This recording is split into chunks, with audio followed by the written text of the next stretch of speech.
Now, so now let me apply this to where you all are at. First of all, there's an enormous potential in telemedicine. And as the baby boomers get older, and as they have more and more conditions that are chronic, and they have more and more circumstances that could use distance monitoring and distance support, the potential is enormous. However, there are several huge problems. One is essentially the geek to amateur problem.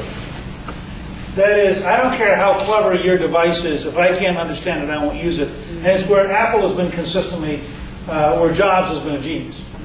Because Jobs' entire basic model has been, can I design something so simple you can actually use it?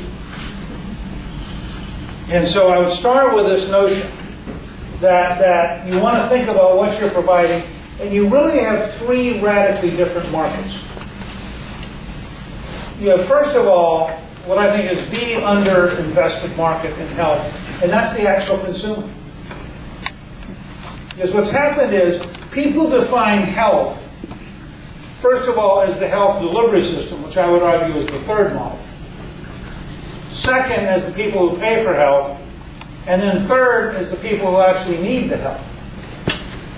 And this group almost never gets correctly affected. I mean, I say this to you in part. I was put onto this theory by the head of the aging lab at MIT, who, in the conference we did about 5 years ago, just turned to me and said, if we cannot figure out how to get into Walmart, it is not in the long run going to be practical.